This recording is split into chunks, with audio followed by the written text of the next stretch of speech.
ओम शांति, ओम शांति, ओम शांति। वाणी है आज की 16/4/2022 की। सारे मुरली का मीठे बच्चे 21 जन्मों की राजाई लेनी है तो ज्ञान धन का दान करो, धारणा कर फिर दूसरों को भी कराओ। प्रश्न है, चलते चलते ग्रहचारी बैठने का मुख्य कारण क्या है? तो उत्तर है, श्रीमत पर पूरा नहीं चलते तो ग्रहचारी बैठ जाती है। अगर निश्चय बुद्धि हो, एक की मत पर सदा चलते रहे तो ग्रहचारी बैठ ही नहीं सकती, सदा कल्याण होता रहे। देरी से आने वाले भी बहुत आगे जा सकते हैं, सेकंड की बाजी है। बाबा का बने तो हकदार बने, सुख घनेरे का वर्षा मिल जाएगा। परंतु श्रीमत पर सदा चलते रहे तो। गीत है, तू प्यार का सागर है। ओम शांति। ओम शांति का अर्थ तो बच्चों को बार बार समझाया गया है कि ओम माना अहम आत्मा और मम शरीर। बाप कहेंगे ओम माना अहम आत्मा माना सो परमात्मा। बाप कहेंगे ओम सो परमात्मा माना अहम परमात्मा। हम कहेंगे ओम माना अहम आत्मा। उनको अपना शरीर है नहीं, वो सबका बाप है। तुम ऐसे नहीं कहेंगे कि हम आत्मा सो परमात्मा है, नहीं। ये तो ठीक है कि अहम आत्मा परमात्मा की संतान है, बाकी अहम आत्मा सो परमात्मा कहना ये एकदम रॉन्ग हो जाता है। तुम बच्चे बाप को जानते हो और ये समझते हो कि ये पुरानी दुनिया है, नई दुनिया सतयुग को कहा जाता है। परंतु सतयुग कब होता है ये तो वो बेचारे जानते ही नहीं। वो तो समझते हैं कलयुग तो अभी और बाकी है, 40,000 वर्ष। तुम बच्चे जानते हो कि हम श्रीमत पर अभी नई दुनिया स्थापन कर रहे हैं। बाप कहते हैं मैं तुम्हारे द्वारा नई दुनिया स्थापन करा रहा हूँ, तुम्हारे द्वारा विनाश नहीं करवाता। वही तुम शिव शक्तियाँ प्रजापिता ब्रह्मा की मुख वंशावली हो। तुम अहिंसक शक्ति सेना हो। तुम ही हो जो बाप से वर्षा पाने के अधिकारी हो। तुम ब्राह्मणों को ही श्रीमत मिलती है। तुम काम विकार को जीतते हो, तभी तो यहाँ जो आते हैं उनसे पूछा जाता है कि अगर काम विकार पर जीत पाई तो ही बाप से मिलना। तो मातेले और सौतेले होते हैं। मातेले कौन? मातेले वो जो कभी भी काम विकार में नहीं जा सकते। अभी हमको बाप मिला है जो ज्ञान का सागर है। कृष्ण को कोई ज्ञान का सागर नहीं कहेंगे। शिव बाबा की महिमा और देवताओं की महिमा एकदम अलग है। देवताओं की महिमा क्या है? सर्व गुण संपूर्ण निर्विकारी। शिव बाबा को कहा जाता है मनुष्य सृष्टि का बीज रूप, सच्चिदानंद स्वरूप, ज्ञान का सागर। तो ये शरीर पहले जड़ होता है, फिर उसमें जब आत्मा प्रवेश करती है तो वो चैतन्य बनता है। यह मनुष्य सृष्टि रूपी झाड़ की उत्पत्ति कैसे होती है, ये भी सिर्फ बाप जो बीज रूप है वही जानते हैं, और वो तुमको ज्ञान दे रहे हैं। बाबा कहते हैं तुमको थोड़ा भी ज्ञान देता हूँ तो तुम पुरानी दुनिया से नई दुनिया में चले जाते हो। अगर थोड़ा भी ज्ञान सुनते तो पुरानी दुनिया से नई दुनिया में चले जाते। उनको शिवालय कहा जाता है। शिव बाबा द्वारा स्थापना किया हुआ वो स्वर्ग है जिसमें चैतन्य देवताएं निवास करते हैं, और भक्ति मार्ग में फिर उन्हों को मंदिर में बिठा देते हैं। तो तुम हो सच्चे सच्चे रूहानी ब्राह्मण। तुमको शिव बाबा ने ब्रह्मा के द्वारा अपना बनाया है। वो जिस्मानी ब्राह्मण बल कहते हैं कि हम मुखवंशावली है, परंतु फिर भी कह देते हैं कि ब्राह्मण देवी देवताएं नमः, क्योंकि समझते हैं कि हम पुजारी ब्राह्मण हैं और आप पूज्य हो। विकारी ब्राह्मण नमः करते पवित्र को, तुम अभी ब्राह्मण हो, वो समय भी आएगा फिर तुम ही कहेंगे ब्राह्मण देवताएं नमः, क्योंकि अभी तुम पूज्य जाकर पुजारी बनते हो। तो यह बड़ी गुह्य और रमणीक बातें हैं।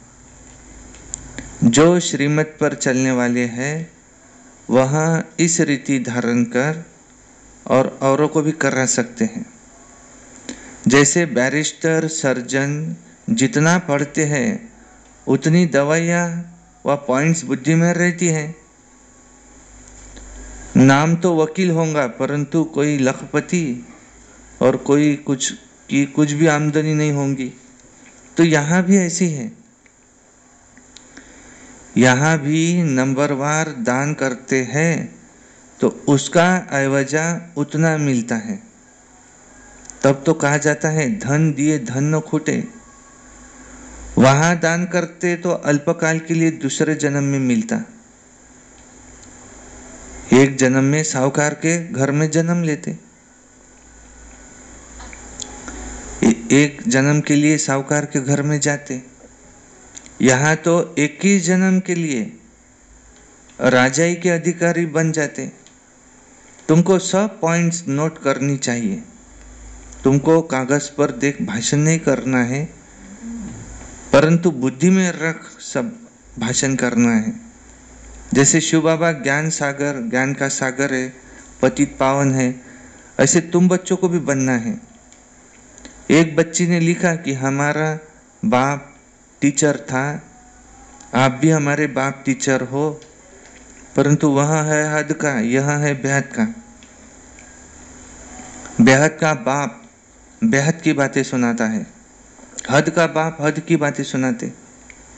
वह है हद का सुख देने वाला, हद की सेवा करने वाले,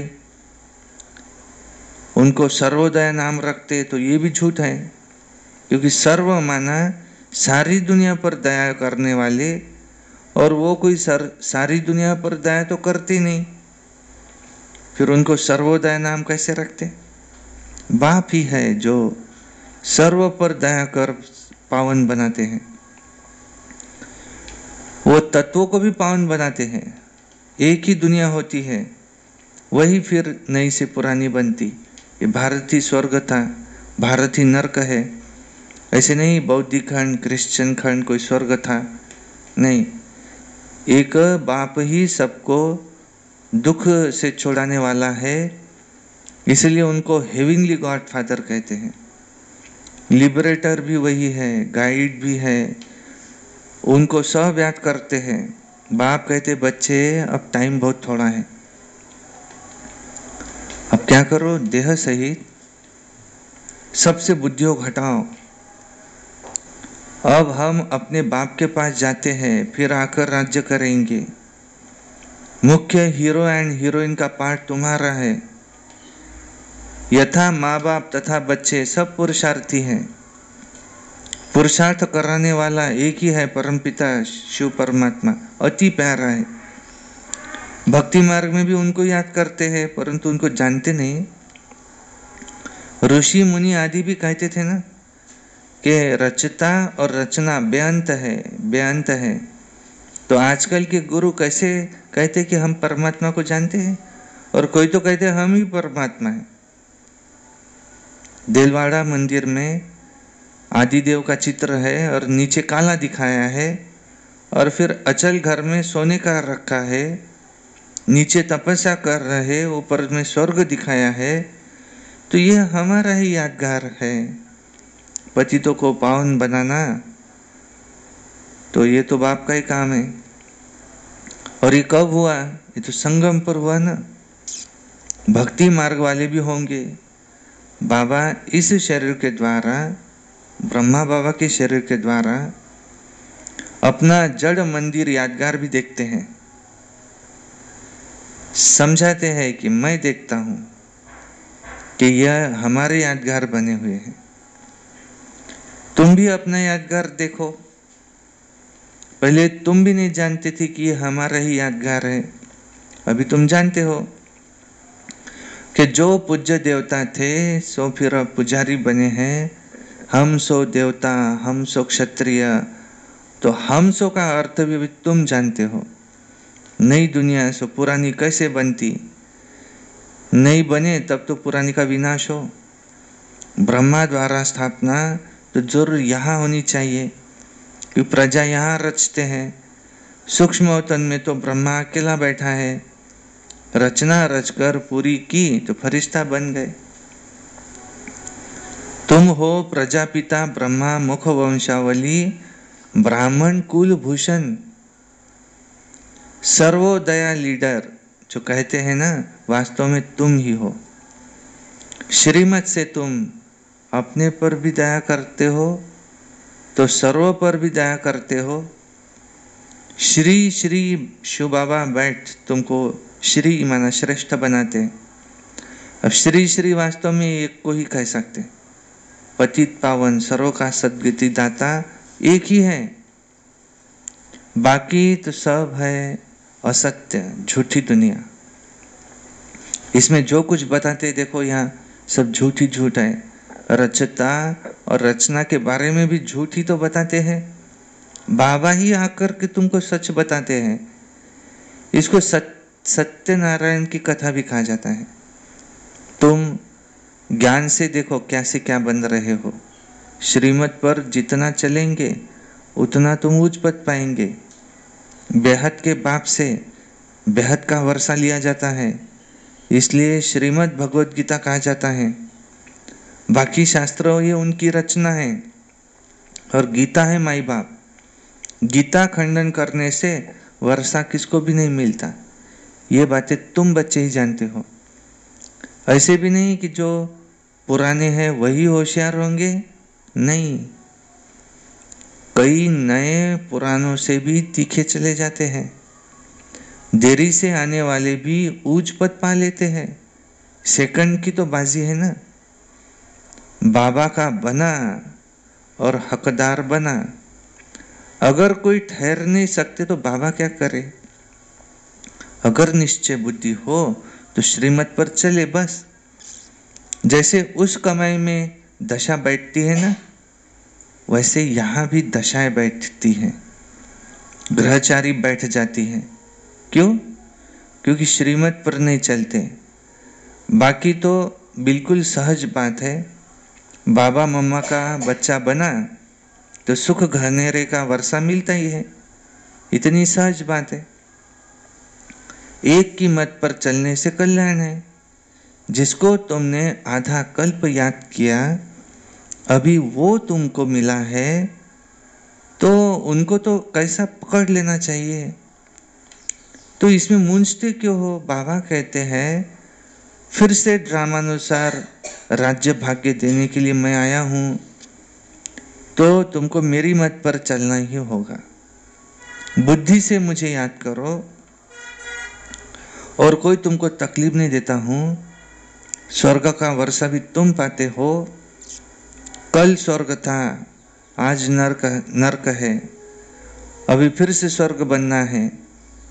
कल यहाँ के मालिक थे, आज बेघर बने हैं, प्रिंस और बेगर बनने का ये खेल बना हुआ है। कितनी सहज बात है। देही अभिमानी नहीं बनते तो इसमें मेहनत है। सन्यासी लोग कहते हैं तुम्हें क्रोध आता है तो तुम मुख में मुँह लगा माना ताबीज डाल दो। तो ये दृष्टांत सब इस समय के हैं। भ्रमरी का मिसाल भी यहाँ का ही है। विष्ठा के कीड़े को आप समान बनाती, कितना कमाल है। इसको कहा जाता है भ्रमरी। बरोबर इस समय सब विष्ठा के कीड़े हैं ना, तो उनको तुम ब्राह्मणियां भू भू करके ले आती हो। कोई तो ब्राह्मणियां ब्राह्मण उड़ने लायक बन जाते और कोई तो शूद्र के शूद्र ही रह जाते। सर्प का मिसाल भी यहाँ का ही है। माना तुम अपने को जो आत्मा समझते हो ना, ये पुरानी खाल उतार, सतयुग में नई खाल लेनी है। बाप है ज्ञान का सागर। गीता कितनी छोटी बनाई है, श्लोकों को कोई कंठ कर लेते हैं, सब लोग उस पर फिर फिदा हो जाते हैं। गीता पढ़ते पढ़ते देखो कलयुग का अंत आ गया और सद्गति तो किसी को भी नहीं मिली। तुमको थोड़ा ही ज्ञान देता हूँ तो तुम स्वर्ग में चल जाते हो। तो तुम्हें यहाँ कितना मीठा बनना है, धारणा करनी है, विचार सागर मंथन करना है। भले दिन में धंधा करो, बहुत कमाई होगी, सवेरे सवेरे आत्मा रिफ्रेश होती है तो बार बार अभ्यास करने से फिर आदत पड़ जाएंगी। अभी जो करेगा वही उच्च पद पाएगा। निश्चय बुद्धि विजयंती संशय बुद्धि विनश्यंती। तुमको बेहद का बाप मिला है तो इसमें संशय क्यों लाए। शिव बाबा विश्व का मालिक बनाते, क्या उनको भूलना चाहिए? उनको क्यों भूलना चाहिए? इन ज्ञान रत्नों से बड़ा प्यार होना चाहिए। महादानी बाप तुमको विश्व का मालिक बनाते, यह ज्ञान का एक एक रत्न ये लाखों रुपयों का है। अच्छा, मीठे मीठे सिकी लधे बच्चों प्रति माता पिता बाप दादा का याद प्यार, गुड मॉर्निंग, नमस्ते। रूहानी बाप की रूहानी बच्चों को नमस्ते। और हम रूहानी बच्चों की रूहानी बाप दादा को याद प्यार, गुड मॉर्निंग और नमस्ते सदा नमस्ते। हम बोलो ये बोलो मीठा बोलो सत्य बोलो शुक्रिया बाबा, वाह बाबा, वाह रामा, वाह मेरा भाग्य, वाह ब्राह्मण परिवार, मैं बाबा का बाबा मेरा। ओम शांति ओम शांति ओम शांति। धारणा के लिए मुख्य सार है। नंबर 1, श्रीमत पर चलकर अपने ऊपर आप ही दया करनी है। सर्वोदया बन पतित दुनिया को पावन बनाना है। अमृत वेले रूहानी धंधा कर कमाई जमा करनी है। विचार सागर मंथन करना है। देही अभिमानी बनने की मेहनत जरूर करनी है। वरदान है, सर्व शक्तियों को ऑर्डर प्रमाण चलाने वाले शक्ति स्वरूप मास्टर रचयिता भव। जो बच्चे मास्टर सर्वशक्तिवान की अथॉरिटी से शक्तियों को ऑर्डर प्रमाण चलाते हैं तो हर शक्ति रचना के रूप में मास्टर रचयिता के सामने आती है, ऑर्डर किया और हाजिर हो जाती है। तो जो हुजूर अर्थात बाप के हर कदम की श्रीमत पर हर समय जी हुजूर व हर आज्ञा में जी हाजिर करते हैं, तो जी हाजिर करने वालों के आगे हर शक्ति भी जी हाजिर व जी मास्टर हुजूर करती है। ऐसे ऑर्डर प्रमाण शक्तियों को कार्य में लगाने वालों को ही मास्टर रचयिता कहते हैं। स्लोगन है, सिंपल बन, अनेक आत्माओं के लिए सैंपल बनना यह भी बहुत बड़ी सेवा है। मातेश्वरी जी के अनमोल महावाक्य है, डायरेक्ट ईश्वरीय ज्ञान में डायरेक्ट ईश्वरीय ज्ञान से सफलता। हमें यह जो अविनाशी ज्ञान मिल रहा है, यह डायरेक्ट ज्ञान सागर परमात्मा द्वारा मिल रहा है। इस ज्ञान को हम ईश्वरीय ज्ञान कहते हैं, क्योंकि इस ज्ञान से मनुष्य जन्म जन्मांतर के दुख के बंधन से छूट जाते हैं, कर्म बंधन में नहीं आते। इसलिए इस ज्ञान को अविनाशी ज्ञान कहा जाता है। अब यह ज्ञान सिर्फ एक ही अविनाशी परमपिता परमात्मा द्वारा हमें प्राप्त होता है, क्योंकि वो खुद अविनाशी है। बाकी तो सब मनुष्य आत्माएं जन्म मरण के चक्र में आने वाली है, इसलिए उससे मिला हुआ ज्ञान हमें कर्म बंधन से छुड़ा कर देने वाला तो नहीं है। इस कारण उन्हों के ज्ञान को मिथ्या ज्ञान अथवा विनाशी ज्ञान कहेंगे। लेकिन ये देवताएं सदा अमर रहे, क्योंकि इन्होंने अविनाशी परमात्मा द्वारा ये अविनाशी ज्ञान प्राप्त किया है। तो इससे सिद्ध है कि परमात्मा भी एक है, तो उनका ज्ञान भी एक है। इस ज्ञान में दो मुख्य बातें बुद्धि में रखनी है। एक तो इसमें विकारी कलयुगी संग दोष से दूर रहना है, और दूसरी बात कि मलेच्छ खान पान आदि की भी परहेज रखनी है। इस परहेज रखने से ही जीवन सफल होता है। अच्छा, ओम शांति।